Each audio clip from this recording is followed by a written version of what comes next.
কূটনৈতিক পাড়া গুলশান, বারিধারা ও নিকেতনের কোনো শাখা সড়কেই নেই সিসিটিভি ক্যামেরা।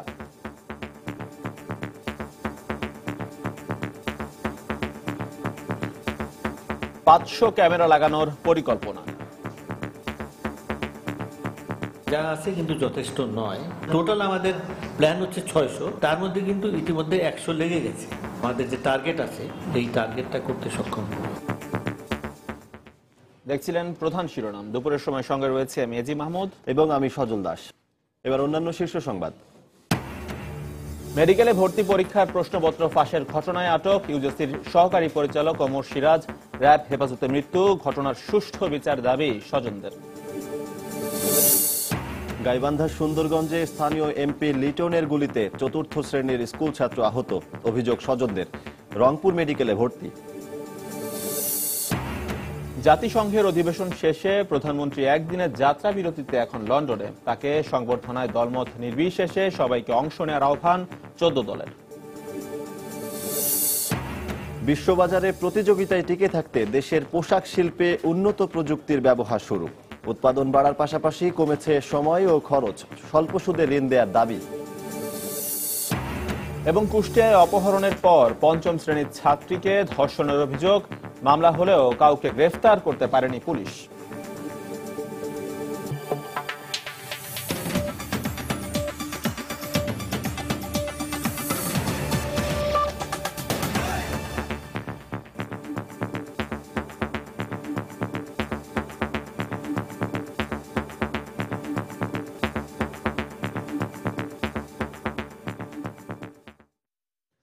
মেডিকেলে ভর্তি পরীক্ষার প্রশ্নপত্র ফাঁসের ঘটনায় আটক বিশ্ববিদ্যালয়ের মঞ্জুরি কমিশন ইউজিসির সহকারী পরিচালক ওমর সিরাজকে র‍্যাব হেফাজতে নির্যাতন করে হত্যা করা হয়েছে বলে অভিযোগ করেছে তার পরিবার।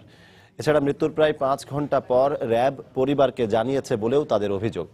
ফোন নম্বর না থাকায় পরিবারকে জানাতে দেরি হয়েছে বলে জানিয়ে র‍্যাব দাবি করেছে নির্যাতনে নয়, হৃদযন্ত্রের ক্রিয়া বন্ধ হয়ে ওমর সিরাজ মারা গেছেন। মেডিকেলে ভর্তি এবং ব্যাংক ও জুডিশিয়াল সার্ভিস কমিশনে নিয়োগ পরীক্ষার প্রশ্নপত্র ফাঁসের অভিযোগে গত 18 সেপ্টেম্বর আগারগাঁওয়ে বিশ্ববিদ্যালয় মঞ্জুরি কমিশন ইউজিসি ভবন থেকে সংস্থাটির সহকারী পরিচালক আরও 2 সহযোগী সহ আটক করে র‍্যাব। 30 সেপ্টেম্বর র‍্যাব জিজ্ঞাসাবাদের জন্য ওমর সিরাজকে 2 দিনের জন্য রিমান্ডে নেয়। র‍্যাব জানায় রিমান্ডের শেষের দিন বিকেল 5:15টার দিকে অসুস্থ হয়ে পড়লে ওমর সিরাজকে হৃদরোগ হাসপাতালে পাঠানো হয়। সন্ধ্যা 7:15টায় চিকিৎসক তাকে মৃত ঘোষণা করেন। রাত 12টার দিকে মৃতদেহ ঢাকা মেডিকেল কলেজ হাসপাতালের মর্গে ময়নাতদন্তের জন্য রেখে যায় র‍্যাব। তবে সিরাজের ভাই জানান মৃত্যুর প্রায় 5 ঘন্টা পর পরিবারকে বিষয়টি জানিয়েছে র‍্যাব 4। র‍্যাবের অমানসিক নির্যাতনে ওমরের মৃত্যু হয়েছে বলে অভিযোগ করেন নিহতের স্বজনরা। পুরো ষড়যন্ত্রমূলক র‍্যাবকে দিয়ে তাকে হত্যা করানো হয়েছে। এর সাথে ওই ইউজিসির অনেক কর্মকর্তাই জড়িত, যার ভিতরে একজনের নাম সে আমাকে বলছে। অফিসের পিএস আছে চেয়ারম্যানের বর্তমান শাহিন সিরাজ নাম, উনি এতে জড়িত আছে। উনি বিভিন্ন রকম নাকি তথ্যপত্র র‍্যাবের কানেও দিচ্ছে। ও পিএস হওয়ার জন্য একটা ওখানে প্রস্তাব রাখছিল, সবাই মোটামুটি ওকেই একটা সিলেক্ট করারই করছিল। এটাই উনি ওর পরে ক্ষিপ্রতা ছিল। সে ষড়যন্ত্রের শিকার। তারপরেও আমি বলি সে যদি অন্যায় করে থাকে আইন আছে, আইন তার বিচার করবে। এদিকে মৃতদেহে কোনো নির্যাতনের চিহ্ন পাওয়া গেছে কিনা এমন প্রশ্নের উত্তর এড়িয়ে গেছেন ময়নাতদন্তকারী চিকিৎসক। আমরা তার হার্ট একটু বড় পেয়েছি। নির্যাতনের কোনো চিহ্ন আপনারা পেয়েছেন কিনা? নির্যাতনের এটা তো হাসপাতালে মারা গেছে, আমরা তো হাসপাতালে পাইছি। বডি হাসপাতাল থেকে আসছে আমাদের কাছে, এমআইতে মারা গেছে। আমরা ওই হার্ট প্রিজার্ভ করছি। হার্ট প্রিজার্ভ করার পর ওই রিপোর্ট আসার পর আমরা জানাবো। এদিকে জাতীয় হৃদরোগ ইনস্টিটিউটে খোঁজ নিয়ে জানা গেছে বিকেল 5:50 ওমর সিরাজকে ভর্তি করে র‍্যাব। করোনারি কেয়ার ইউনিটে প্রায় 1 ঘন্টা পর্যবেক্ষণ করার পর তাকে মৃত ঘোষণা করেন চিকিৎসক। ডেথ সার্টিফিকেটে মৃত্যুর কারণ হিসেবে হৃদরোগকে দায়ী করা হয়েছে। একদম যেগুলো খারাপ রোগী থাকে সাধারণত সেগুলো রোগী শিশুতে পাঠানো হয়। যখন ভর্তি হলো তখন বললো যে র‍্যাব স্যারের ঠিকানা দেন। এটা হলো 5:50 ভর্তি দিছে। এ ব্যাপারে র‍্যাবের বিভিন্ন মহলে যোগাযোগ করা হলেও কোনো আনুষ্ঠানিক বক্তব্য পাওয়া যায়নি। তবে র‍্যাব 4-এর দাবি ফোন নম্বর না থাকায় পরিবারকে মৃত্যুর খবর জানাতে দেরি হয়েছে। ওমর ফারুক, সময় সংবাদ, ঢাকা। রাজধানীর কূটনৈতিক পাড়া হিসেবে পরিচিত গুলশানের মূল সড়ক ছাড়া বাকি সব শাখা সড়কের কোথাও নেই সিসিটিভি ক্যামেরা। তবে কিছু অলিতে গলিতে অবস্থিত ব্যক্তি মালিকানাধীন প্রতিষ্ঠানে সিসি ক্যামেরা থাকলেও সেসব ক্যামেরার মুখগুলো রয়েছে ভবনের দিকে। আর তাই সড়কগুলো থেকে যাচ্ছে নজরদারির বাইরে। আর গুলশান সোসাইটির সভাপতি বলছেন, পরিকল্পনায় থাকা বাকি 500 ক্যামেরা লাগানো হলে তখন অলিগলিগুলো নজরদারির আওতায় আসবে। তবে বর্তমানে শুধু মূল সড়কে থাকা 100 ক্যামেরার মনিটরিং ঠিকমতো হচ্ছে কিনা সে ব্যাপারে মুখ খুলেনি পুলিশের কোনো কর্তা ব্যক্তি।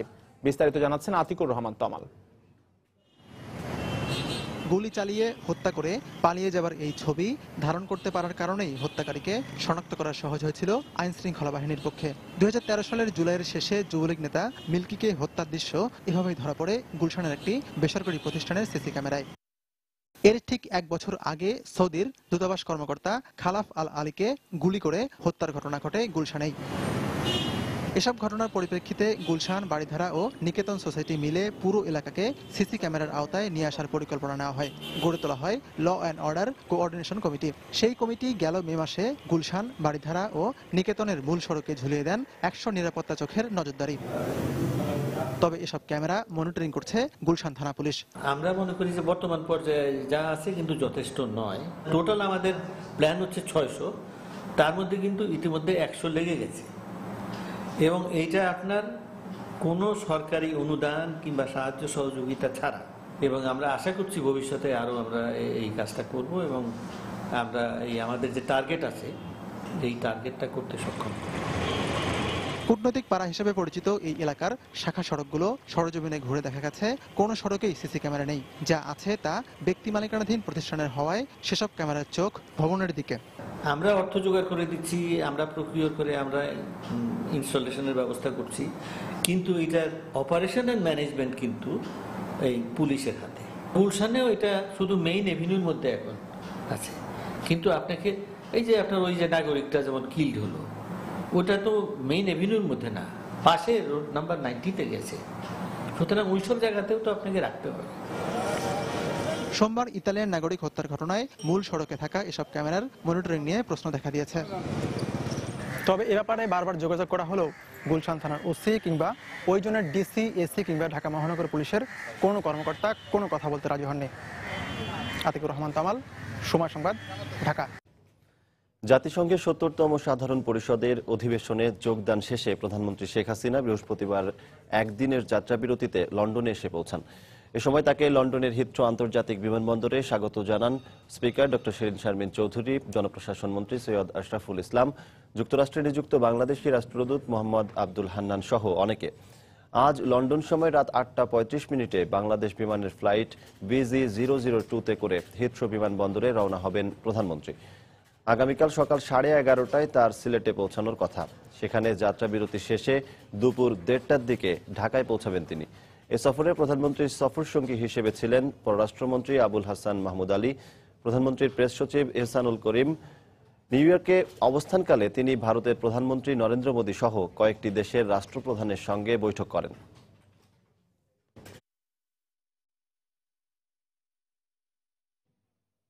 প্রধানমন্ত্রী শেখ হাসিনা যুক্তরাজ্য সফরের প্রতিবাদ জানিয়ে সেন্ট্রাল লন্ডনের ক্ল্যারিজাস হোটেলের সামনে বিক্ষোভ করেছে বিএনপি ও এর অঙ্গ সংগঠনের নেতাকর্মীরা। এ সময় তারা গুম, খুন ও নির্যাতনের শিকার নেতাকর্মীদের ছবি সহ প্লাকার্ড হাতে নিয়ে বিক্ষোভ করেন। এ সময় সংগঠনের সভাপতি এম এ মালেক বক্তব্য রাখেন। প্রধানমন্ত্রী শেখ হাসিনা লন্ডনে অবস্থানের সময় পর্যন্ত এই বিক্ষোভ অব্যাহত রাখার ঘোষণা দেয় বিএনপি। একই সময় শহরের অন্য প্রান্তে আওয়ামী লীগ ও এর অঙ্গ সংগঠনের নেতারা শেখ হাসিনাকে স্বাগত জানিয়ে স্লোগান দেন। প্রধানমন্ত্রী শেখ হাসিনার সংবর্ধনায় দলমত নির্বিশেষে সবাইকে অংশ নেয়ার আহ্বান জানিয়েছে 14 দলের সমন্বয়ক মোহাম্মদ নাসিম। সকালে ধানমন্ডির সভানেত্রীর কার্যালয়ে 14 দলের সমন্বয় সভা শেষে তিনি এ আহ্বান জানান। জাতিসংঘের পরিবেশ বিষয়ক সর্বোচ্চ পুরস্কার চ্যাম্পিয়ন্স অব দ্য আর্থ এবং তথ্য প্রযুক্তিতে অগ্রগতির স্বীকৃতি স্বরূপ ইন্টারন্যাশনাল টেলিকমিউনিকেশন অ্যাওয়ার্ড পাওয়ায় প্রধানমন্ত্রী শেখ হাসিনাকে সংবর্ধনা 14 দলের পক্ষ থেকে সংবর্ধনা দেয়া হবে বলে জানান তিনি। অন্যদিকে আওয়ামী লীগের যুগ্ম সাধারণ সম্পাদক মাহবুবুল আলম হানিফ বলেন, এই সংবর্ধনার মধ্য দিয়ে বিএনপির ষড়যন্ত্রের দাঁত ভাঙা জবাব দিতে হবে। প্রধানমন্ত্রীর সংবর্ধনাটা ঐতিহাসিক সংবর্ধনা হবে। এই ঐতিহাসিক সংবর্ধনা গণমানুষের ঢল নামিয়ে দিয়ে বর্তমানে যে বিএনপি জামাতের যে ষড়যন্ত্র বা তাদের আন্তর্জাতিক প্রহরা যে ষড়যন্ত্র লিপ্ত হয়েছে সরকারকে বিকৃত করার জন্য, এই ষড়যন্ত্রের দাঁত ভাঙা জবাব দিতে হবে কালকে এই গণসংগঠনের মধ্যে জনতার ঢল নামিয়ে। ধরিত্রী কন্যা মাননীয় প্রধানমন্ত্রী, সফল প্রধানমন্ত্রী শেখ হাসিনাকে এই পুরস্কৃত হওয়ার জন্য আমরা সবাই ঢাকায় কালকে রাজপথে থেকে দলমত নির্বিশেষে সমস্ত সংকীর্ণতার ঊর্ধ্বে উঠে শেখ হাসিনা অভিনন্দন জানাবো, বাঙালি জাতির গৌরব ফিরে আনার জন্য। কোন বিভ্রান্তি সৃষ্টি না করে সবাই আসুন, শেখ হাসিনা অভিনন্দন জানায়, বাঙালি জাতির পক্ষ থেকে অভিনন্দন জানায়। গাইবান্ধার সুন্দরগঞ্জে স্থানীয় সংসদ সদস্যের গুলিতে সৌরভ নামে এক স্কুল ছাত্র আহত হয়েছে বলে অভিযোগ করেছেন স্বজনরা। গুলিবিদ্ধ সৌরভকে রংপুর মেডিকেল কলেজ হাসপাতালে নেওয়া হয়েছে। এ ঘটনায় জিজ্ঞাসাবাদের জন্য দুজনকে আটক করেছে পুলিশ।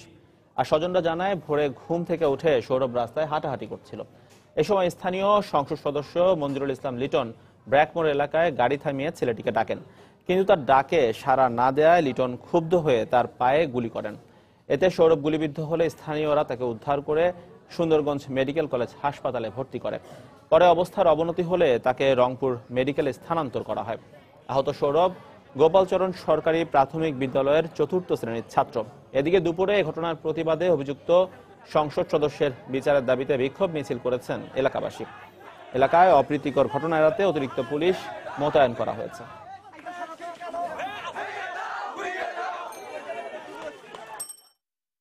একটা হলো গাড়ি আসছে, আসিয়ে থামাইছে, আমরা ঢাস ঢাস করে গুলি মারি দিলে দিয়ে জোরে গেছে, যা আমার চাচাক ডাকাইছে। এমপি সাহেব উনি হলো বাউন্ডার থেকে সুন্দরগঞ্জ যাওয়ার পথে অজগবি গাড়িটা ব্রেক করলো, করার পর 2-3টে গুলি ফুটালো। ফোড়ার পর সে সামনে আবার 100 গাছ পুবে গেল। পুবে যাওয়ার পর আমাকে ইশারা করে ডাকলো, আমি কাছে গেলাম, আমাকে গুলি করতে ধরলো। যে তার পেছনে যে ড্রাইভার ছিল উনি আমাকে ইশারা করে বললো আপনি পালান। আমি এমনি ওখান থেকে দৌড়ি বাসায় গেলাম। এমপি সাহেবের গাড়ি নিজে দাঁড় করিয়ে বাচ্চাটা ডাকছিল, বাচ্চাটা না যাওয়ার কারণে বাচ্চাটা গুলি করে, এক একে 3টে গুলি। আমরা হচ্ছে তার লোকালি এটা এক্সামিনেশন করছি, ওখানে কিন্তু গুলির মার্ক আছে, কিন্তু গুলি যে আছে কিনা ভিতরে সেটা এখনো বোঝা যাচ্ছে না। আপাতত তার রক্ত বন্ধ করার জন্য আমরা ওখানে প্রেশার ব্যান্ডেজ দিয়ে রাখছি এবং তাকে পরবর্তী চিকিৎসার জন্য এক্স রে করতে হবে, রক্ত দিতে হবে এবং ওই বাচ্চাটাকে আমরা শিশু সার্জারি থেকে অর্থোপেডিক্স বিভাগে ট্রান্সফার করে দেবো। দুপুরের সময় আরো থাকছে। সরকারি নিষেধাজ্ঞা সত্ত্বেও বঙ্গোপসাগরে ইলিশ শিকারের অভিযোগে 180 জেলেকে আটক, 12টি নৌকা ও বিপুল পরিমাণ জালসহ মাছ জব্দ। মার্কিন যুক্তরাষ্ট্র ছাড়াও বাংলাদেশি পণ্যের রপ্তানি বাজার সম্প্রসারিত হচ্ছে বলে জানিয়েছেন বাণিজ্যমন্ত্রী তোফায়েল আহমেদ। সকালে রাজধানীর সেইডাপ মিলনায়তনে জাতীয় উৎপাদনশীলতা দিবস উপলক্ষে আয়োজিত এক সেমিনারে তিনি একথা বলেন। এ সময় মন্ত্রী বলেন, উৎপাদনশীলতা বৃদ্ধির ক্ষেত্রে রাজনৈতিক অস্থিতিশীলতা বড় বাধা হিসেবে কাজ করে। সেমিনারে তৈরি পোশাক খাত সহ বাংলাদেশ প্রায় প্রতিটি খাতেই দ্রুত উন্নতি করছে উল্লেখ করে তিনি বলেন, উন্নয়নের ধারা ধরে রাখতে সরকারি বেসরকারি উদ্যোগে দক্ষ জনশক্তি তৈরিতে আরও গুরুত্ব দিতে হবে। যে কোনো দেশে উৎপাদনশীলতা নির্ভর করে রাজনৈতিক স্থিতিশীলতার উপরে। আমরা শুধু মার্কিন যুক্তরাষ্ট্র বা ইউরোপিয়ান ইউনিয়নের প্রতি নির্ভরশীল থাকি রপ্তানির ক্ষেত্রে, বিশেষ করে তৈরি পোশাক। সেখানে অস্ট্রেলিয়া আমাদেরকে সব কিছুতে শুল্কমুক্ত সুবিধা দিয়েছে। জাপান আমাদেরকে অস্ত্র এবং হ্যান্ড গ্লোভস ছাড়া, লেদার হ্যান্ড গ্লোভ ছাড়া সবকিছু শুল্কমুক্ত দিয়েছে। চীন আমাদেরকে প্রায় 500 আইটেমের মতো শুল্কমুক্ত দিয়েছে। বিশ্ববাজারে প্রতিযোগিতায় টিকে থাকা ও ক্রেতাদের চাহিদা অনুযায়ী সাশ্রয়ী দামে পোশাক রফতানির জন্য দেরিতে হলেও দেশের পোশাক কারখানাগুলো উন্নত প্রযুক্তির মেশিন ব্যবহার শুরু করেছে। কাটিং ও সেলাই থেকে পোশাক তৈরির প্রতিটি ধাপে আধুনিক মেশিন ব্যবহারে উৎপাদন বাড়ার পাশাপাশি সময় ও খরচ অনেক কমেছে। তবে বড় পোশাক কারখানাগুলো সময়ের সঙ্গে আধুনিক মেশিন সংযোজনে সক্ষম হলেও বিপাকে পড়েছে মাঝারি মানের কারখানাগুলো। এজন্য রফতানি তহবিল গঠনের পাশাপাশি স্বল্প সুদে ঋণ চেয়েছেন পোশাক শিল্পের মালিকরা। বিস্তারিত জানাচ্ছেন হাজেরা শিউলি। একসময় ম্যানুয়াল মেশিনে পোশাক তৈরি হলেও ব্যয় কমিয়ে ক্রেতাদের প্রত্যাশিত দামে পোশাক বিক্রি করতে আধুনিক প্রযুক্তির মেশিন ব্যবহারে ঝুঁকেছেন পোশাক শিল্প মালিকরা। ফলে আগে কাটিং, সেলাই সহ প্রতিটি ধাপে মেশিন অপারেটরের সাথে একাধিক হেল্পার প্রয়োজন হলেও এখন আর তা লাগে না। কম্পিউটারাইজড মেশিন ব্যবহারে একদিকে উৎপাদনশীলতা বেড়েছে, অন্যদিকে পোশাকের মাপ ও ডিজাইন নিখুঁত হচ্ছে। এখন আমাদের ফ্যাক্টরিতে ম্যানুয়াল মেশিন নাই, আমরা সব কম্পিউটারাইজড মেশিন ইউজ করতেছি। এই কম্পিউটারাইজড মেশিনগুলিতে আমাদের প্রোডাক্টিভিটি বাড়ছে এখানে নতুন প্রযুক্তির কারণে ইলেকট্রিসিটি কনজাম্পশন কম হচ্ছে। এখানে এই নতুন প্রযুক্তির কারণে ওয়ার্কারদের কাজ করার কমফোর্টনেসটা বেড়ে গেছে। ওরা আগে যে একটা কষ্ট করে কাজ করতে হতো, এখন অনেকটা আরাম করে কাজটা করতে পারছে, যার ফলে উৎপাদন বাড়ছে, খরচ কমছে। মালিকরা জানান বর্তমানে লিড টাইম কম হওয়ায় গুণগত মান ঠিক রেখে নির্দিষ্ট সময়ে পোশাক রপ্তানির জন্য অটোমেটিক মেশিনের বিকল্প নেই। এক্ষেত্রে নতুন মডেলের ব্যয় সাশ্রয়ী ও শ্রমিক বান্ধব মেশিন বাজারে আনছে সরবরাহকারী কোম্পানিগুলো। এবং অটোমেটিক মেশিনগুলো আমরা ইনস্টল করতেছি, ওইটা দিয়ে আমরা পারফরমেন্স বাড়াচ্ছি। এটার কয়েকটা কারণ হলো, একটা হলো কোয়ালিটি বাড়তেছে, কোয়ালিটি ভালো হচ্ছে, লিড টাইম কমতেছে এবং পারফরমেন্স অনেক অনেক ভালো হচ্ছে। প্রফিটেবিলিটি বেড়ে যাবে এবং এনভায়রনমেন্টের জন্য অনেক হেল্পফুল জিনিসটা, কারণ এই মেশিন, এই লেটেস্ট টেকনোলজির মেশিনগুলো থেকে কম কার্বন নিঃসরিত হয়। তবে নতুন প্রযুক্তির মেশিনের দাম অনেক বেশি হওয়ায় মাঝারি পোশাক কারখানাগুলো সেগুলো সংযোজন করতে পারছে না। তাই পোশাক কারখানার মান উন্নয়নে এ খাতের জন্য রফতানি তহবিল গঠন ও কম সুদে ঋণ প্রদানের দাবি সংশ্লিষ্টদের। নতুন টেকনোলজির সাথে বিজনেসটার ওভারহেড কমাতে চায়, তাহলে এটার জন্য একমাত্র সলিউশন হচ্ছে এক্সপোর্ট, স্পেশাল এক্সপোর্ট ফান্ড লাগবে খুব লো ইন্টারেস্টে। তাহলে হবে কি, আমরা আন্তর্জাতিক দুনিয়ায় এখন যাদের সাথে আমরা বিজনেস কম্পিট করছি, তাদের সাথে কম্পিট করতে গেলে আমাকে কম্পিটিটিভ হতে হবে। চট্টগ্রামে 5 শতাধিক পোশাক কারখানার মধ্যে 30% উন্নত প্রযুক্তির মেশিন ব্যবহার করছে। হাজারে শিউলি, সময় সংবাদ, চট্টগ্রাম। ব্রিটেনে বাংলাদেশিদের শ্রমে গড়া প্রায় 200 বছর পুরনো কারুশিল্প, আর এর উপর ভিত্তি করেই ব্রিটেনে সুপ্রতিষ্ঠিত পুরো বাংলাদেশি কমিউনিটি। শুধু স্টাফ সংকটের কারণেই ব্রিটেনে একের পর এক বন্ধ হয়ে যাচ্ছে রেস্টুরেন্টগুলো।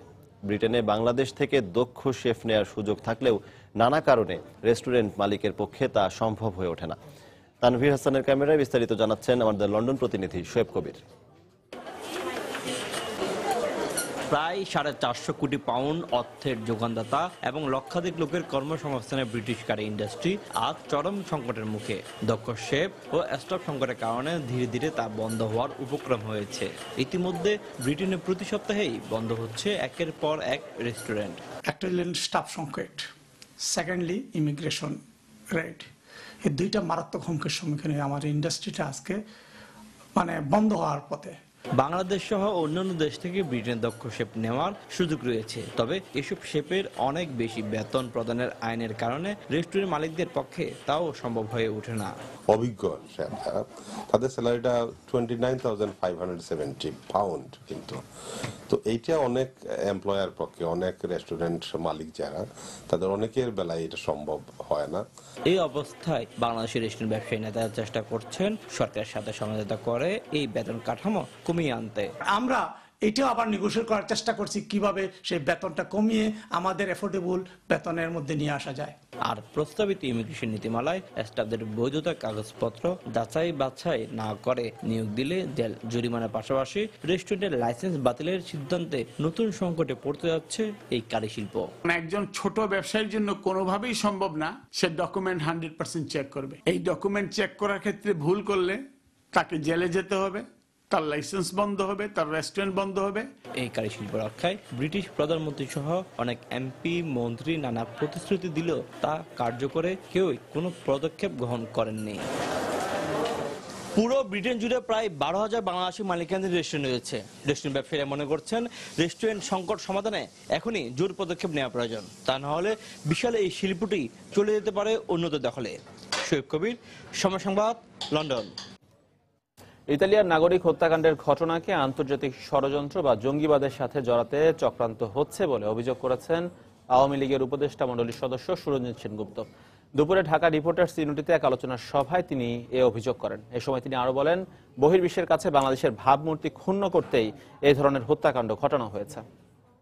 এই ডিপ্লোম্যাটিক জোনে নিরাপত্তার বিষয়টি আরো বেশি দৃঢ় হওয়া প্রয়োজন ছিল। আমার মনে হয় যে এই বিষয়টি আমাদের জাতীয় ভাবমূর্তিকে বিদেশিদের কাছে অনুজ্জ্বল করার জন্যই একটি ষড়যন্ত্র, আন্তর্জাতিক ষড়যন্ত্র বা আন্তর্জাতিক জঙ্গিবাদের সঙ্গে একে পেঁচানোর জন্য অনেক চক্রান্ত করা হচ্ছে। খুব অচিরেই এই ষড়যন্ত্রের দরজা খুলে যাবে। এদিকে র্যাব হেফাজতে ইউজিসি কর্মকর্তার মৃত্যুতে উদ্বেগ জানিয়ে এ ঘটনার বিচার বিভাগীয় তদন্ত দাবি করেছে বিএনপি। সকালে রাজধানীর নয়াপল্টনে কেন্দ্রীয় কার্যালয়ে দলের আন্তর্জাতিক বিষয়ক সম্পাদক ও মুখপাত্র আসাদুজ্জামান রিপন এ দাবি করেন। এ সময় হজ ব্যবস্থাপনা সরকার ব্যর্থ হয়েছে বলেও অভিযোগ করেন তিনি। ইউনিভার্সিটি গ্রান্টস কমিশনের সহকারী পরিচালক যিনি মানে আইনি প্রয়োগকারী সংস্থার হেফাজতে মৃত্যুবরণ করেছেন, তার মৃত্যুটি স্বাভাবিক মৃত্যু কিনা, তার মৃত্যুটি অস্বাভাবিক কিনা সেটা নিশ্চিত করার দায়িত্ব সরকারের। সেজন্য নিরপেক্ষ সংস্থার মধ্য দিয়ে বিশেষ করে এটা জুডিশিয়াল ইনকোয়ারি কমিশন হওয়া উচিত। কারণ যাদের বিরুদ্ধে অভিযোগ তারাই যদি বিষয়টি তদন্ত করে তাহলে সেই তদন্তটি গ্রহণযোগ্য নাও হতে পারে, এই তদন্তের ফলাফল প্রশ্নবিদ্ধ হতে পারে। সেজন্য আমরা মনে করি একটি তৃতীয় পক্ষের মধ্য দিয়ে তদন্তটি নিষ্পন্ন হলে ভালো হবে। পবিত্র মক্কায় হজ পালন শেষে আজও দেশে ফিরছেন হাজিরা। তবে বিমানবন্দরে নামার দীর্ঘক্ষণ পরেও হাজিরা ব্যাগ ও ব্যাগেজ না পাওয়ায় বাড়ি যেতে পারছেন না। এজন্য কর্তৃপক্ষের বিরুদ্ধে অবহেলার অভিযোগ করেন তারা। এ কারণে স্বজনরাও দীর্ঘ সময় ধরে অপেক্ষা করছেন। সকাল 6টায় বাংলাদেশ বিমানের একটি ফ্লাইট বিমানবন্দরে অবতরণ করে। দুপুর ও বিকেলে আরও 2টি ফ্লাইট বিমানবন্দরে অবতরণের কথা রয়েছে।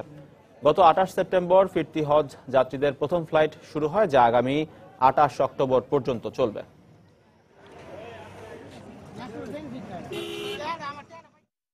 3টা লাখ ছিল, 2টা পাইছি, 1টা পাইনি। ওইটার জন্য আবার অপেক্ষায় আছে। গতকাল মাল একটাও পাইছিলাম না, আজকে কিছুক্ষণ আগে মাল পাইছি।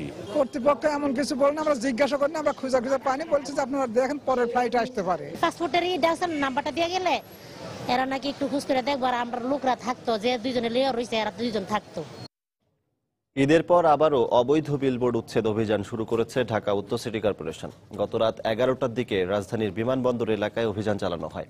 ঢাকা উত্তর সিটি কর্পোরেশনের নির্বাহী ম্যাজিস্ট্রেটের নেতৃত্বে বিমানবন্দর সড়কের দুপাশের অনুমোদনহীন সব বিলবোর্ড উচ্ছেদ করা হয়। এ সময় সিটি কর্পোরেশনের প্রধান বর্জ্য ব্যবস্থাপনা কর্মকর্তা ক্যাপ্টেন বিপন কুমার সাহা উপস্থিত ছিলেন। 31 ডিসেম্বরের মধ্যে রাজধানী ঢাকাকে অবৈধ বিলবোর্ড মুক্ত করা হবে বলে জানান তিনি। অভিযান শুরুর ঘণ্টাখানেক পর কার্যক্রম পরিদর্শনে ঘটনাস্থলে যান ঢাকা উত্তরের মেয়র আনিসুল হক। এদিকে উচ্ছেদ করা বিলবোর্ডগুলো ঘটনাস্থলেই নিলামে বিক্রি করা হয়। অবৈধ বিলবোর্ড নামিয়ে ফেলতে সংশ্লিষ্ট প্রতিষ্ঠানগুলোকে বলা হলেও কাজ না হওয়ায় গত 13 জুলাই উচ্ছেদ অভিযানে নামে ঢাকার 2 সিটি কর্পোরেশন।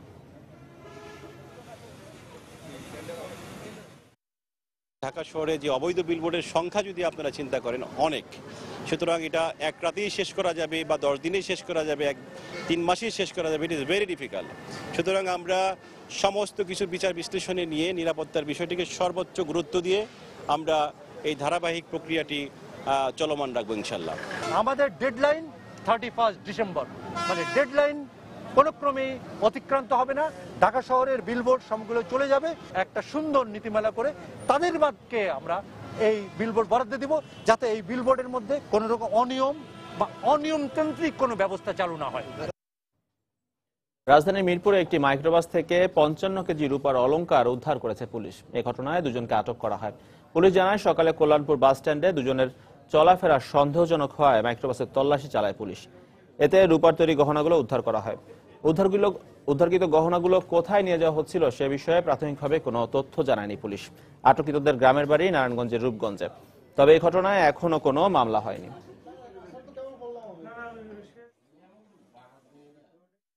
নির্মাণাধীন Mizan medical college near Kalyanpur, সেখানে আমাদের একটা টিম চেকপোস্ট করে। চেকপোস্টের সময় এই মাইক্রোটা সন্দেহজনকভাবে আসলে এই মাইক্রোকে সিগন্যাল দেওয়ার পর তখন এইরকম এই যে আপনারা সামনে যে জিনিসগুলো দেখছেন এরকম জিনিস তারা দেখতে পায়। স্বর্ণকারের দিয়ে যেটা মেজারমেন্ট করছি এটার ওজন 55 কেজি। কুষ্টিয়ার দৌলতপুরে অপহরণের পর 5ম শ্রেণীর এক ছাত্রীকে ধর্ষণের অভিযোগ পাওয়া গেছে। ডাক্তারি পরীক্ষায়ও ধর্ষণের আলামত পাওয়া গেছে বলে জানিয়েছেন চিকিৎসক। এদিকে মামলা দায়ের হলেও এখনো কাউকে গ্রেফতার করা হয়নি। তবে অভিযুক্তদের দ্রুত আইনের আওতায় আনার আশ্বাস দিয়েছে পুলিশ। কুষ্টিয়া থেকে এস এম রাশেদের পাঠানো তথ্য, ছবি নিয়ে ডেস্ক রিপোর্ট। নির্যাতিতার স্বজনদের অভিযোগ, বুধবার মধ্যরাতে কুষ্টিয়ার দৌলতপুরের নিজ বাড়ি থেকে তাকে তুলে নিয়ে যায় স্থানীয় টনি ইসলাম ও তার সহযোগীরা। পরে স্থানীয় একটি প্রাথমিক বিদ্যালয়ে তাকে ধর্ষণ করে বখাটেরা। পরে তাকে ফেলে রেখে পালিয়ে যায় তারা। বৃহস্পতিবার ভোরে তাকে উদ্ধার করে কুষ্টিয়া জেনারেল হাসপাতালে ভর্তি করা হয়। হাতের সঙ্গে করে বাড়ি নিয়ে এসে পানি টানি ঢালা হয়েছিল। ঢালার পর যখন জ্ঞান না ফেরে, রাত মনে করো পর ভাতও হয়ে আসছে, তাও জ্ঞান ফেরে না। তারপরে মনে করো যে মিরপুর আসি গিয়ে মেয়ের জ্ঞান ফিরছিল, মিরপুর ডাক্তারের কাছে এসে। প্রাথমিক পরীক্ষায় ধর্ষণের আলামত পাওয়া গেছে বলে জানিয়েছেন চিকিৎসক। পঞ্চম শ্রেণীতে অধ্যয়নরত একটি মেয়ে আমাদের হাসপাতালে ভর্তি হয়। আমরা তার প্রাথমিক পরীক্ষা নিরীক্ষা শেষে ধর্ষণের আলামত পেয়েছি। তবে এখনো পর্যন্ত অভিযুক্ত কাউকে গ্রেফতার করতে পারেনি পুলিশ। আসামি শনাক্ত করা হয়েছে। আসামিকে দ্রুত, খুব তাড়াতাড়ি আশা রাখছি যে তাকে গ্রেফতার করে আইনের আওতায় নিয়ে আসতে পারবো। দৌলতপুর থানা পুলিশ এ ব্যাপারে দ্রুত এবং কার্যকরী ব্যবস্থা নিচ্ছে। এ ঘটনায় বৃহস্পতিবার বিকেলে দৌলতপুর থানায় টনি ইসলাম ও তার 2 সহযোগী উজ্জ্বল ও ইউনুসকে আসামি করে একটি মামলা দায়ের করেন নির্যাতিতার মা। সময় সংবাদ, কুষ্টিয়া।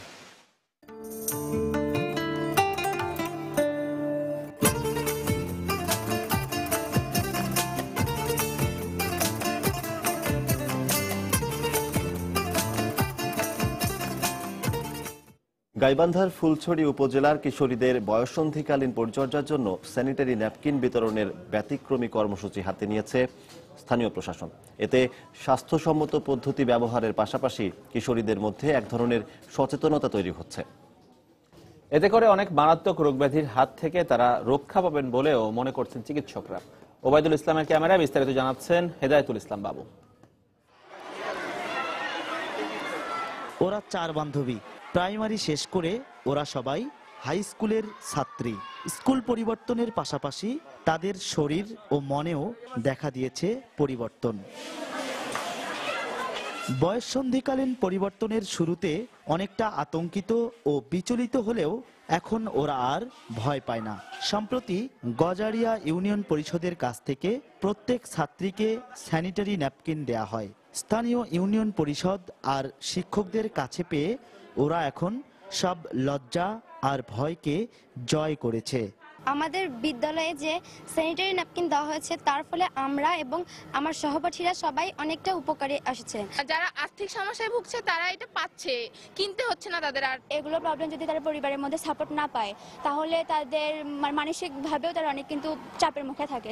ঋতুস্রাবের সময় ব্যবহারের জন্য ইউনিয়ন পরিষদের কাছ থেকে মেয়েরা স্বাস্থ্যসম্মত ন্যাপকিন পাওয়ার পর এখন অনেক সচেতন। ছেলে মেয়েদের মধ্যে এই বিষয়ে কোনো সংশয় কিংবা লজ্জা কিংবা উপহাস বা এই ধরনের অপবাদ বা কিংবা কোনো লজ্জা সময় কোনো পরিবেশ নাই আর কি। চিকিৎসকরা বলছেন স্বাস্থ্যসম্মত স্যানিটেশন ব্যবহারের ফলে মেয়েরা বিভিন্ন মারাত্মক রোগ থেকে রক্ষা পাবে। বয়ঃসন্ধিকালে মেয়েরা সাধারণত প্রপার স্যানিটেশন এবং হাইজিনিটি মেনটেন না করলে সেক্ষেত্রে তাদের ইউরিনারি ট্র্যাক্ট ইনফেকশন হতে পারে, পিআইডি পেলভিক ইনফ্লামেটরি ডিজিজ হতে পারে, সার্ভিসাইটিস হতে পারে, ইভেন সার্ভাইকাল ক্যান্সার পর্যন্ত হতে পারে। বেসরকারি উদ্যোগে 1,60,000 টাকা ব্যয়ে গজারিয়া ইউনিয়ন পরিষদ, ফুলছড়ি পাইলট উচ্চ বিদ্যালয় ও জমিলা আক্তার উচ্চ বিদ্যালয়ের ছাত্রীদের মধ্যে ন্যাপকিন বিতরণ করা হয়। হেদায়েতুল ইসলাম বাবু, সময় সংবাদ, গাইবান্ধা। ফেনীতে পাওনা 70 টাকা আদায়ের জের ধরে গিয়াসউদ্দিন নামে একজনকে কুপিয়ে হত্যার অভিযোগ করেছেন নিহতের স্বজনরা। এই ঘটনায় 2 জনকে গ্রেফতার করেছে পুলিশ।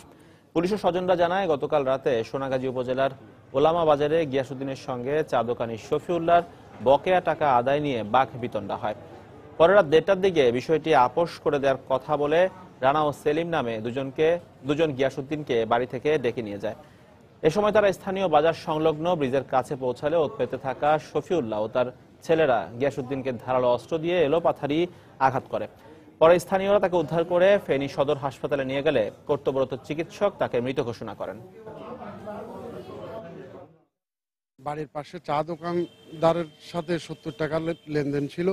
এই লেনদেনকে নিয়ে তাদের মধ্যে রাত 10টার দিকে ঝগড়া হয়। এর পরবর্তীতে স্থানীয় 2 জন লোক তাকে এই ঘটনা মীমাংসা করা হবে মর্মে ঘুম থেকে উঠে নিয়ে আসে।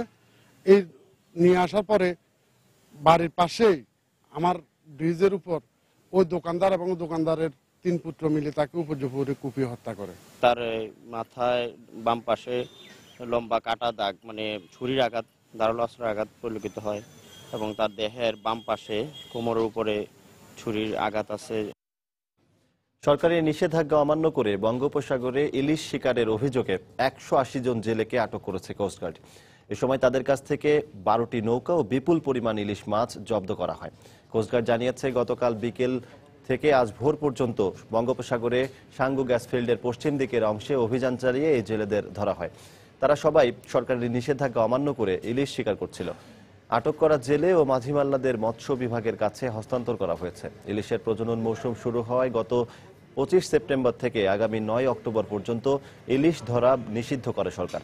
এ সময় ইলিশ মাছ সরবরাহ, মজুদ ও বিপণনও নিষিদ্ধ থাকবে বলে জানানো হয়। বঙ্গোপসাগরের সাঙ্গু গ্যাস ফিল্ড এলাকার পশ্চিম দিকে আমরা একটা অভিযান পরিচালনা করি গতকালকে বিকেল থেকে রাত পর্যন্ত, এবং সেই অভিযান করে আমরা সেখান থেকে 12টি ফিশিং ট্রলার ধরে নিয়ে এসেছি। এগুলো প্রতিটা ফিশিং ট্রলারেই মা ইলিশ এবং ইলিশ মাছ রয়েছে, এবং সেই সাথে বোটের সাথে যারা মাঝিমাল্লা ছিল তাদেরকে আমরা আটক করে নিয়ে এসেছি। সরবরাহ কম থাকায় রাজধানীর পাইকারি বাজারে বাড়তি দামে বিক্রি হচ্ছে সব ধরনের মাছ। এতে মাছ সংকট তো রয়েছেই, বাজারে নেই পাইকারদের আনাগোনা, যে কারণে আশানুরূপ বেচা কেনা করতে পারছেন না ব্যবসায়ীরা। আড়তদারদের দাবি, ইলিশ সংরক্ষণে অভিযান চলমান থাকায় বাজারে মাছের আমদানি নেই। পরিস্থিতি স্বাভাবিক হতে আরো সপ্তাহখানেক সময় লাগবে বলেও মনে করছেন তারা। নেই পরিচিত হাকডাক, পাইকারদের দর কষাকষি বা মাছ আনা নেয়ার ব্যস্ততা। মাত্রই শেষ হলো ঈদুল আজহা, তবে বাজার পরিস্থিতি বলছে এখনো কাটেনি ঈদের আমেজ। রাজধানীর কারওয়ান বাজারের আড়তগুলো ঘুরে দেখা যায় কয়েকজন ব্যবসায়ী বসে আছেন মাছের ডালা সাজিয়ে, যদিও তারা পাচ্ছেন না কাঙ্ক্ষিত পাইকারদের দেখা। বাজারে বড় বা মাঝারি আকারের 1 কেজি রুই মাছ বিক্রি হচ্ছে 200 থেকে 350 টাকায়, চিংড়ি 500 থেকে 800 আর তেলাপিয়া 150 টাকায়। আমদানি কমে যাওয়ায় মাছের দাম বাড়ার কারণে খুচরা বাজারেও এর প্রভাব পড়বে বলে দাবি পাইকারদের। সবকিছুর দাম পাচ্ছে একটু বেশি, মানে আগে যা দাম ছিল তার সাথে 50 টাকা 100 টাকা করে বেশি দাম করেছে। ওনারা বলতেছে যে রাস্তায় খরচ বেশি, মাছ নাই, ইলিশ মাছ ধরা বন্ধ রয়েছে, এই জন্য মাছের দামটা বেশি। ঈদ ভাঙা বাজার না এলে মানুষের সাথে টাকা কম। ঈদের পরের ট্রেনে মনে হন বাজার আরো তো যেরকম বাজারে নরম। বাজারে অন্যান্য মাছের সরবরাহ অন্য সময়ের চেয়ে কম। বোয়াল, রুই আর চিংড়ি ছাড়া এ বাজারে বেশিরভাগ আড়তেই নেই অন্যান্য মাছ। অনেকেই গুটিয়ে রেখেছেন দোকানপাট। ইলিশ মাছ ধরা বন্ধ থাকায় জেলেরা নদীতে নামছে না বলেই এ অবস্থার সৃষ্টি হয়েছে দাবি আড়তদারদের। বেশি হচ্ছে মাছ, আমদানি হচ্ছে নাই, অন্যান্য মাছ আবার একটু দাম কম, গুঁড়ো মাছটার দাম একটু কম। রুই মাছ বেচতে 320 টাকা, বড় বেশি 350 টাকা কেজি, কাতলা বেশি 350, বোয়াল 300। ইলিশ মাছের লগে সব মাছের লগে সম্পর্ক। ইলিশ মাছ তো হইলে তো ইলিশ মাছ নাই, বর্তমানে রুই মাছ নাই, কাতল মাছ নাই, আড়ি মাছ নাই, বোয়াল মাছ নাই। শিগগিরই সরবরাহ স্বাভাবিক হওয়ার সঙ্গে সঙ্গে বাজারে পাইকারদের আনাগোনাও বাড়বে বলে জানিয়েছেন আড়তদাররা। জুবাইর ফয়সাল, সময় সংবাদ, ঢাকা। এদিকে রাজধানীর কাঁচা বাজারে বেড়েছে আলু সহ প্রায় সব সবজির দাম। বিক্রেতারা বলছেন, সবজির সরবরাহ কম থাকায় দাম কিছুটা বেশি, তবে ঈদের রেশ এখনো কাটেনি রাজধানীর কাঁচা বাজারে। ক্রেতা কম থাকার সুযোগে বিক্রেতারা দাম বেশি নিচ্ছে বলে অভিযোগ করছেন ক্রেতারা। রাজধানীর মহাখালী কাঁচা বাজার ঘুরে এসে বিস্তারিত জানাচ্ছেন মোস্তফা মাহবুব। হরেক রকম সবজিতে ঠাসা বাজার, কিন্তু ঈদের ছুটির রেশ থাকায় বাজার অনেকটাই ক্রেতা শূন্য। বিক্রেতারা জানালেন, বাজারে বেগুন, পটল, ঢেঁড়স, কাঁকরোল সহ সব ধরনের সবজি প্রায় 50 থেকে 60 টাকার মধ্যে, তবে বেড়েছে আলুর দাম। এছাড়া এখনো ঝাল কমেনি কাঁচামরিচের। পটল কেজিতে 7-8 টাকা বাড়ছে, বেগুনে 10 টাকা কেজিতে বাড়ছে, গাজরে সব মানে 8 টাকা, 60 টাকা, 10 টাকা কেজিতে বাড়ছে। আলুটা একটু বাড়ছে, আলু আসছিল 24, এখন 28 টাকা, টমেটো 100 টাকা, গাজর 100 টাকা, পেঁপে 30 টাকা, কাঁকড় 60 টাকা। সবজি সবই দাম বেশি, মাছ মাংস সবই দাম বেশি। আজকে 2 দিন ধরে খুঁজতেছি কিছু সবজি, মাছ মাংস কিনতে, অলমোস্ট দোকানই খোলা। কালকে মরিচ আনছি 500-600, আজকে 800-900 টাকা চলে। এদিকে পেঁয়াজ বিক্রি হচ্ছে 78 থেকে 80 টাকায়। এছাড়া স্থিতিশীল রয়েছে রসুন ও আদার দাম। প্রায় ছিল আপনার 75 টাকা, প্রায় এখন প্রতি কেজিতে 2-1 টাকা করে বাড়ছে। আর আপনার আদা রসুন আগের দামে আছে 100 টাকা। তবে মাছের দাম নিয়ে রয়েছে ক্রেতা বিক্রেতার বিপরীত অবস্থান। চিংড়ি মাছ কিনলাম 450 টাকা কেজি, ঈদের দোহাই দিয়ে তারা মাল আসতেছে না, সেই জন্য চিংড়ি মাছটা সব মাছই বাড়িয়ে নিচ্ছে। মলা 250, পাবদা 500, বাইলা 350, পোয়া 400, ট্যাংরা 300 টাকা। ঈদের আগে যে 3-4 দিন আগে যে বাজারটা ছিল তার চেয়ে সর্বকিছু দাম কম। এই বাচ্চা মাছ বলছে নদীর মাছ, আমার কাছে মনে হচ্ছে যে 450 টাকা হলে ভালো হতো, 500 টাকা দিয়ে নিলাম হাফ কেজি। কোরবানির ঈদের কারণে এখনো পুরোপুরি বসেনি গরুর মাংসের দোকান। বাজারে গরু বিক্রি হচ্ছে 400, খাসি 600 এবং ব্রয়লার মুরগি 140 টাকা কেজিতে। এছাড়া ফার্মের মুরগির ডিম 30 টাকা এবং হাঁসের ডিম 40 টাকা হালিতে পাওয়া যাচ্ছে। মুস্তাফা মাহবুব, সমাজ সংবাদ, ঢাকা। ক্রেতা সংকটের মুখে পড়েছেন ব্রাহ্মণবাড়িয়ার কসবার সীমান্ত হাটের বাংলাদেশি বিক্রেতারা। তাদের অভিযোগ, সীমান্তে বিএসএফ এর কড়াকড়ির কারণে হাটে কমেছে সে দেশের ক্রেতা উপস্থিতি। এদিকে প্রবেশাধিকার সহজ হয় হাটে প্রতিনিয়ত ভিড় বাড়ছে বাংলাদেশি ক্রেতার। এ অবস্থায় ভারতীয় বিক্রেতাদের ব্যবসা ভালো হলেও হতাশ বাংলাদেশি বিক্রেতারা। অবশ্য এ বিষয়ে কার্যকর পদক্ষেপ নেওয়ার আশ্বাস দিয়েছে ত্রিপুরা জেলা প্রশাসন। ব্রাহ্মণবাড়িয়া থেকে উজ্জ্বল চক্রবর্তীর তথ্য ও জুয়েলুর রহমানের ছবি নিয়ে ডেস্ক রিপোর্ট। বাংলাদেশ ও ভারতের ব্যবসা বাণিজ্যের প্রসার ঘটাতে চলতি বছরের 11 জুন ব্রাহ্মণবাড়িয়ার কসবা উপজেলার তারাপুর সীমান্তে চালু হয় সীমান্ত হাট। উদ্বোধনের পরই দুদেশের ক্রেতা বিক্রেতাদের পদচারণায় মুখর হয়ে ওঠে হাটটি। শুরু থেকেই চলে জমজমাট বেচাকেনা। সময় গড়ানোর সঙ্গে সঙ্গে বাড়তে থাকে নতুন দোকানের সংখ্যাও। কিন্তু 3 মাস পার হবার পরই সীমান্ত হাটের বাংলাদেশ অংশে কমে গেছে ভারতীয় ক্রেতাদের উপস্থিতি। আর বেচাকেনা কমে যাওয়ায় হতাশ বাংলাদেশি বিক্রেতারা। তাদের অভিযোগ, ভারতীয় সীমান্তরক্ষী বাহিনী বিএসএফ এর কড়াকড়ির কারণেই হাটে আসতে অনীহা বাড়ছে দেশটির ক্রেতাদের। বিএসএফ এর অনেক কড়াকড়ি করতেছে, ইন্ডিয়ান লোক আসতে দিচ্ছে না, তো এর জন্য আমাদের কাস্টমার খুব কম। বাংলাদেশের ব্যবসায়ীরা এই ব্যাপারটা নিয়ে ক্ষতিগ্রস্ত হচ্ছে এবং ইন্ডিয়ান ব্যবসায়ীরা লাভবান হচ্ছে। এদিকে দিন দিন বাংলাদেশি ক্রেতাদের সংখ্যা বাড়ায় বেচাকেনা নিয়ে খুশি ভারতীয় বিক্রেতারা। বেচাকেনা তো ভালো হয়েছে, আজকে যেটা মাল আনছে এটা তো মোটামুটি শেষ হই। ভারত থেকে আসছে, মানে বেচা কিনে ভালোই চলছে মোটামুটি। একদিন সপ্তাহে একদিন করেছে, কিন্তু আরেকদিন যদি হতো তাহলে ভালো হতো। এই অবস্থায় হাটের ভারসাম্য ফেরাতে দ্রুত পদক্ষেপ নেওয়ার দাবি বাংলাদেশি বিক্রেতাদের। বাংলাদেশি হাজার হাজার লোক তাদের মালামাল ক্রয় করতেছেন, কিন্তু বাংলাদেশের একটা মালামালও বিক্রি হচ্ছে না। এদের তো বিক্রি হইতেছে, আমাদের এদিকে গিয়ে দেখেন যে বাংলাদেশি কোনো পণ্যই বিক্রি হইতেছে না। এখানে যদি আপনার মনিটরিং করা হতো তাহলে সবচেয়ে বেস্ট হতো। বাংলাদেশ হাট ব্যবস্থাপনা কমিটি বলছে, সমস্যা সমাধানে ভারতীয় প্রশাসন সহ সংশ্লিষ্টদের সঙ্গে যোগাযোগ করা হয়েছে। অবশ্য এ ব্যাপারে কার্যকর পদক্ষেপ নেয়ার আশ্বাস দিয়েছেন ত্রিপুরার সিপাহীজলা জেলা ম্যাজিস্ট্রেট। এই বিষয়ে কথা বলবো, তারা যেন লোকজন এখানে সমাগম ঘটায় সেই ব্যাপারে তারা যাতে উদ্যোগ নেয়। আইটেম যদি একটু চিন্তা ভাবনা করে যে ম্যানেজমেন্ট কমিটি কিছু সুপারিশ করে, তাহলে আমরা এটা হায়ার লেভেলে ডিসকাস করে আমরা এটা মিটিগেট করতে পারবো। হাট ব্যবস্থাপনা কমিটির হিসেব মতে সীমান্ত হাটে গত 3 মাসে 15,82,400 টাকার পণ্য বিক্রি করেছে বাংলাদেশি বিক্রেতারা। সময় সংবাদ, ব্রাহ্মণবাড়িয়া। সিলেট নগরীর প্রায় সবগুলো সড়কের বেহাল অবস্থা।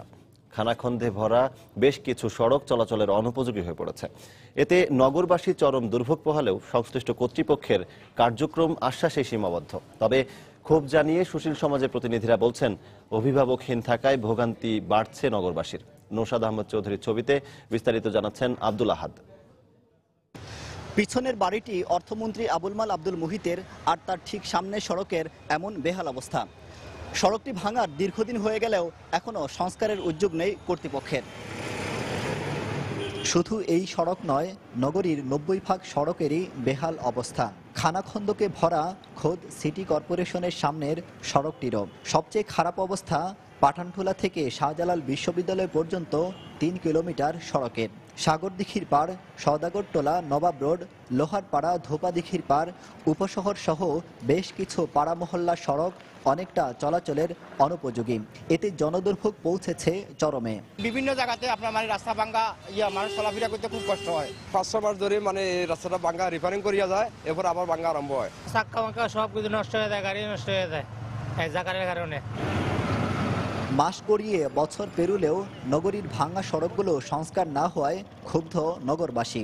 সুশীল সমাজের প্রতিনিধিরা বলছেন, নগরপিতা না থাকায় দীর্ঘদিন ধরে এ বেহাল দশা সড়কগুলোর। সরকার যদি মনে করেন যে সেখানে মানে ওনাকে যেহেতু সাময়িকভাবে বরখাস্ত করা হয়েছে, এটা স্থায়ী বরখাস্ত হয়, তাহলে আমার মনে হয় অনতিবিলম্বে নির্বাচন দিয়ে জনগণের প্রতিনিধি নির্বাচিত করা উচিত। দুর্ভোগের বিষয়টি স্বীকার করে সিটি কর্পোরেশনের প্রধান নির্বাহী কর্মকর্তা আশ্বাস দিলেন দ্রুত সংস্কারের।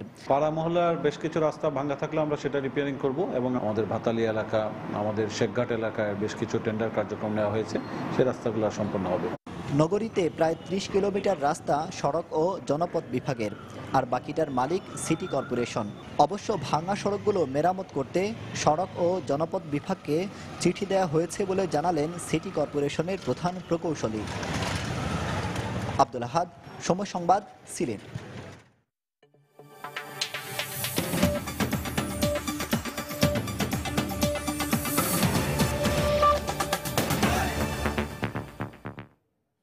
হাঙ্গেরির মতো ক্রোয়েশিয়াও তাদের সীমান্তে 3 মিটার উঁচু কাঁটাতারের বেড়া নির্মাণের উদ্যোগ নিয়েছে। এতে অভিবাসীদের চাপ স্লোভেনিয়ার ঘাড়ে পড়তে পারে বলে ধারণা করা হচ্ছে।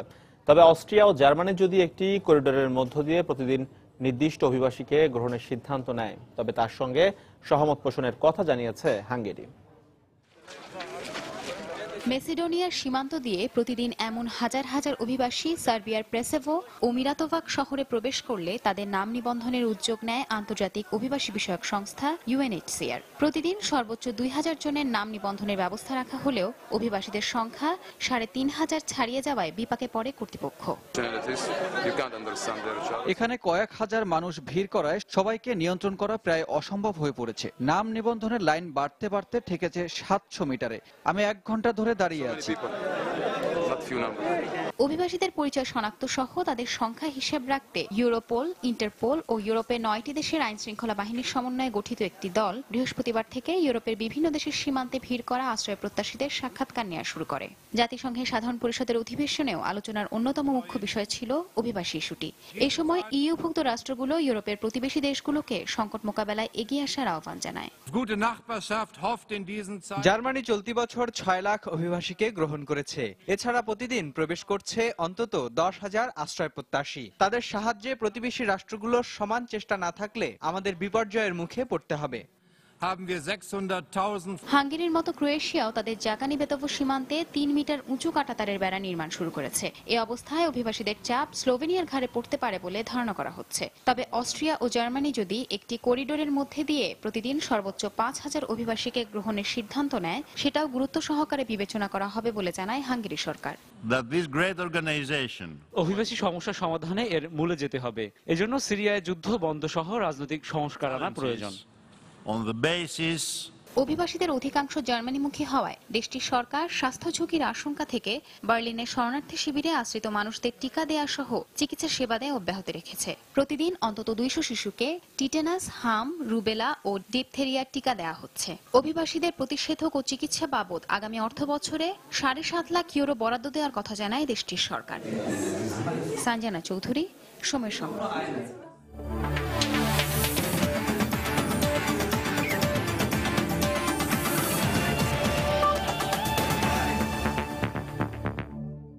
সফর স্থগিত হওয়ায় ঘটনা বাংলাদেশের ক্রিকেটের সমর্থকদের জন্য দুঃখজনক বলে মন্তব্য করেছে অস্ট্রেলিয়ার ক্রিকেট দলের অধিনায়ক স্টিভ স্মিথ। সেই সাথে স্মিথের আক্ষেপ আছে অধিনায়ক হিসেবে প্রথম সফর এমন হয়। দলে অনেক নতুন মুখ নিয়ে তরুণ অজি দলটির অধিনায়ক দারুণ হতাশ, উপমহাদেশের আপাতত খেলার সুযোগ হারানোই। সত্যি বাংলাদেশের ক্রিকেট সমর্থক ও বিসিবির জন্য ব্যাপারটি দুঃখজনক। বাংলাদেশের বিপক্ষে খেলতে মুখিয়েছিলাম আমরা, আর অধিনায়ক হিসেবে এটা আমার প্রথম সিরিজ ছিল। এটাও তো হতাশাজনক। সেই সাথে সুযোগ হারালাম তরুণ দলটিকে নিয়ে উপমহাদেশের কন্ডিশন ও উইকেটে খেলার। নিরাপত্তার কারণ দেখিয়ে অস্ট্রেলিয়া ক্রিকেট দলের বাংলাদেশ সফর স্থগিত করার সিদ্ধান্তকে বাড়াবাড়ি বলে মনে করেন পাকিস্তান ক্রিকেট বোর্ডের সভাপতি শাহরিয়ার খান। ইংলিশ গণমাধ্যম বিবিসির অনলাইনে এমন খবর প্রকাশিত হয়েছে। 28 সেপ্টেম্বর অস্ট্রেলিয়া ক্রিকেট দলের 2টি টেস্ট ম্যাচ খেলতে ঢাকায় আসার কথা থাকলেও বৃহস্পতিবার তা আনুষ্ঠানিকভাবে স্থগিত ঘোষণা করে ক্রিকেট অস্ট্রেলিয়া। তাদের এমন সিদ্ধান্তে হতাশা প্রকাশ করে বিসিবি। এদিকে ক্রিকেট অস্ট্রেলিয়ার এমন সিদ্ধান্তে প্রতিক্রিয়া জানান পাকিস্তান ক্রিকেট বোর্ডের সভাপতি শাহরিয়ার খানম। তিনি জানান, একজন ইতালিয়ান নিহত হওয়ায় সফর স্থগিত করার কোনো মানে নেই।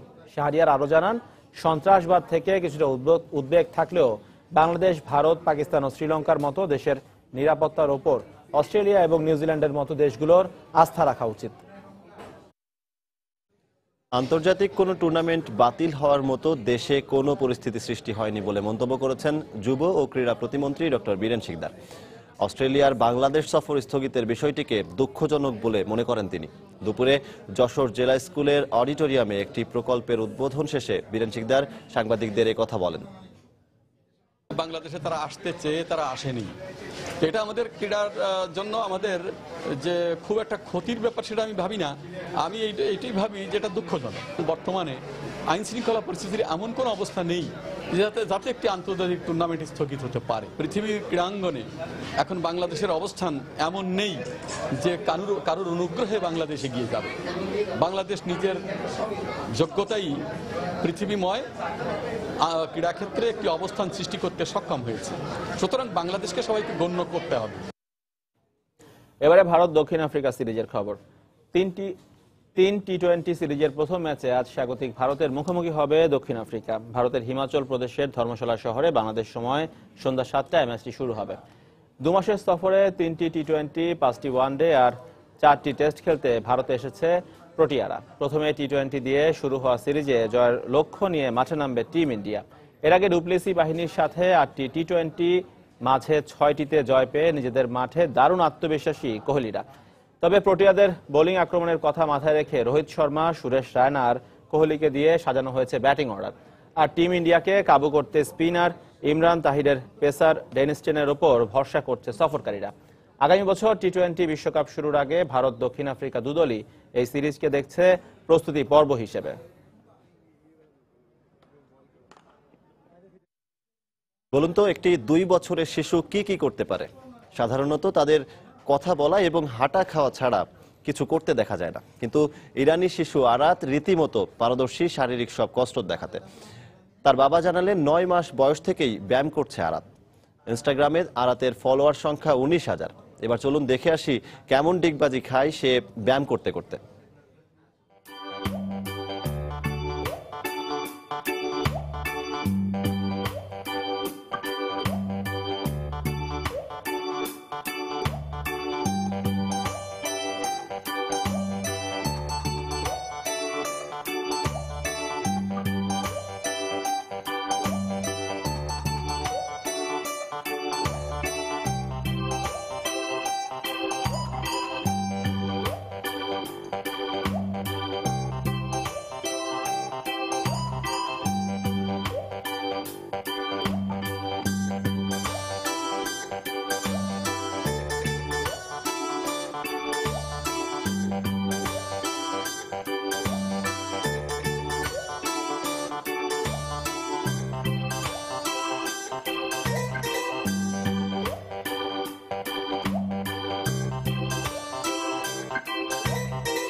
দুপুরের সময় এ পর্যায়ে শীর্ষ সংবাদ জানিয়ে দিচ্ছি আরেকবার।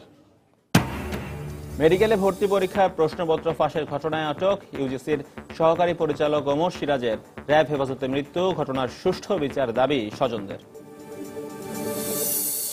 গাইবান্ধা সুন্দরগঞ্জে স্থানীয় এমপি লিটনের গুলিতে 4র্থ শ্রেণীর স্কুল ছাত্র আহত, অভিযোগ স্বজনদের। রংপুর মেডিকেলে ভর্তি। কূটনৈতিক পাড়া, গুলশান, বাড়িধারা ও নিকেতনের কোনো শাখা সড়কেই নেই সিসিটিভি ক্যামেরা। 500 ক্যামেরা লাগানোর পরিকল্পনা। জাতিসংঘের অধিবেশন শেষে প্রধানমন্ত্রী একদিনের যাত্রা বিরতিতে এখন লন্ডনে। ঢাকার সংবর্ধনায় দলমত নির্বিশেষে সবাইকে অংশ নেবার আহ্বান 14 দলের। এবং বিশ্ববাজারে প্রতিযোগিতায় টিকে থাকতে দেশের পোশাক শিল্পে উন্নত প্রযুক্তির ব্যবহার শুরু। উৎপাদন বাড়ার পাশাপাশি কমেছে সময় ও খরচ। স্বল্প সুদে ঋণ দেওয়ার দাবি। দর্শক, এই ছিল দুপুরের সময়। যে কোনো খবর পেতে ভিজিট করুন সময়নিউজ.tv আর সঙ্গেই থাকুন সময়।